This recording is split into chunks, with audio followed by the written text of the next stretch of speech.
Hello friends, welcome to our channel, The Ocean of Story. Today, we'll be hearing a story based on a true incident, but with fictional characters. This story is as heartbreaking as it is a depiction of insensitivity.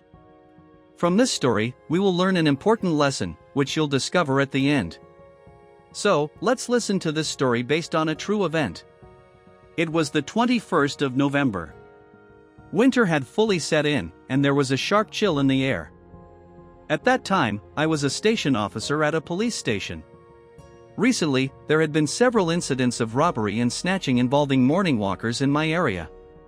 Senior officers had expressed their displeasure multiple times and had given strict instructions to stop these incidents. To curb these incidents, we had formed 3 teams from the station, which had met with some success. I led one of these 3 teams myself. Due to the responsibility of night patrol, I also had to patrol at night, which meant I had to sleep for a short while at night and wake up early in the morning. As usual, that day too, I had set out for the morning patrol with 2 sub-inspectors and some constables.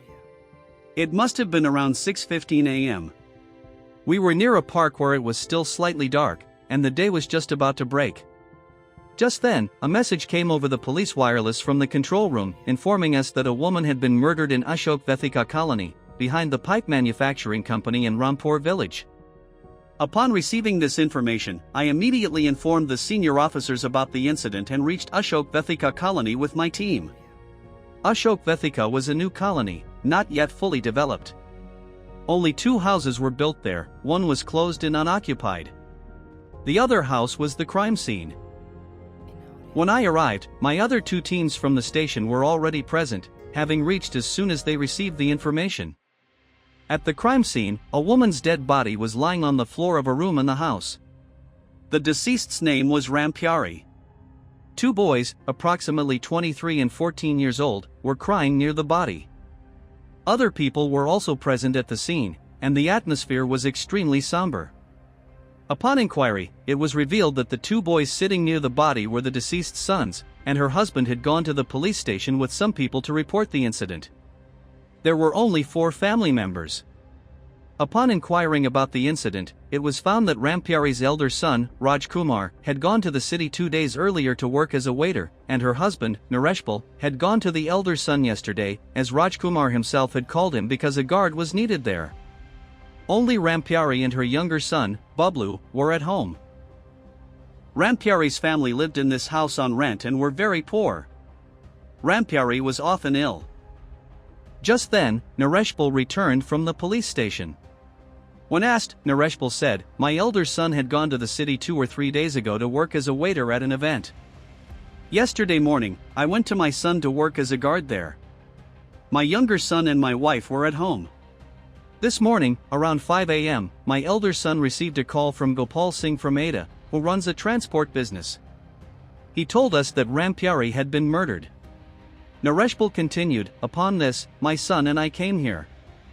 I asked my younger son, Bablu, and he told me that 3 or 4 men had entered the house and were strangling Mom with a scarf around her neck. When he tried to stop them, they beat him and tied him up. After killing Mom, they left.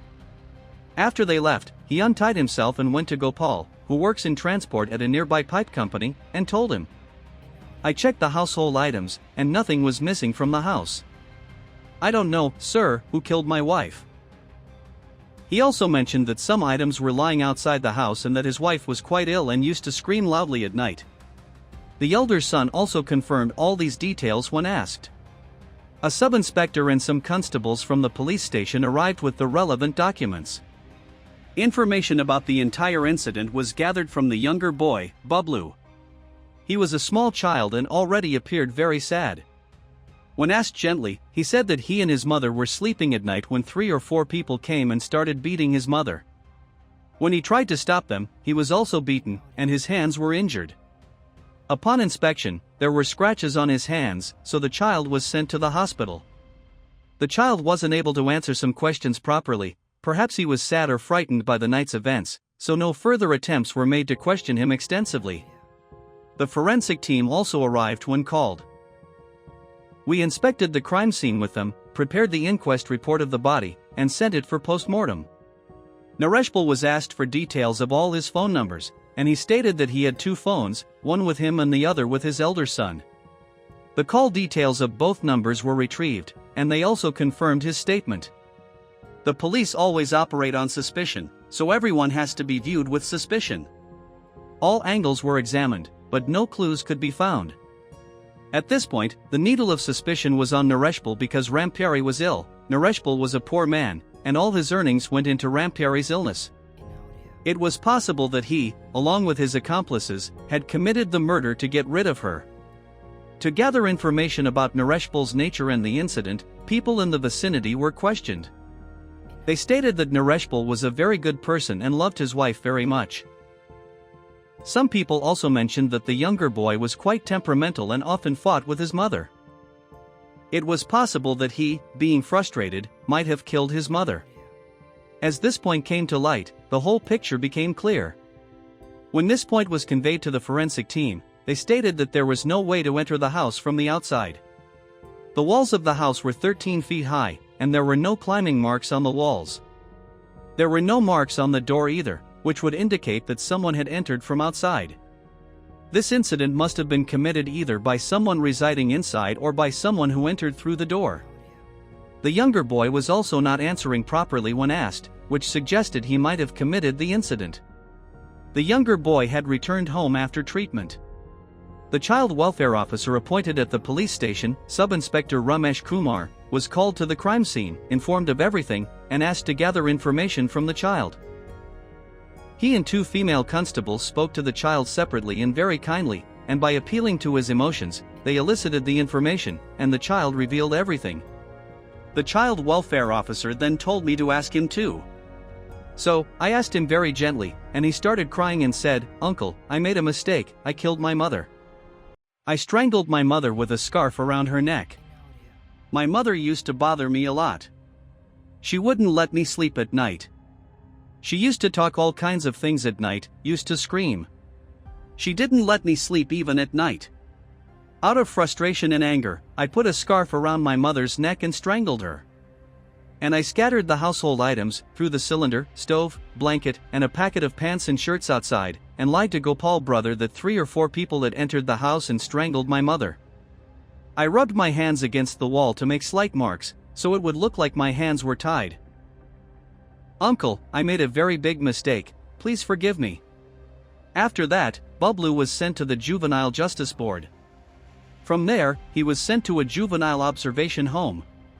Friends, did you see how a child, out of frustration, killed his own mother? This story shakes us in many ways. It teaches us that mental health problems are not limited to adults, children can also struggle with them. Rampiari's screaming at night due to her illness had become an unbearable mental burden for Bablu. He was probably facing problems like sleep deprivation, stress, and irritability, which no one understood. This incident teaches us that we should be more sensitive towards those around us, especially children. If a child is behaving abnormally, we should try to understand and help them, instead of ignoring them or scolding them. We should pay attention to our children's mental state and provide them with a safe and understanding environment. Friends, this was a poignant story based on a true incident. I hope this story made you think. Many times in life, such situations arise when we don't know what to do. In such cases, it is very important to be patient, seek proper guidance, and talk to your loved ones. Our aim is not just to tell stories, but to also convey the deep lessons associated with them. Remember, every problem has a solution, it just needs to be found in the right way. If you liked this story and it made you think, don't forget to subscribe to our channel, The Ocean of Story. Like, comment, and share with your friends and family. Your thoughts are important to us. We will meet again with a new story. Until then, take care of yourself and your loved ones. Thank you.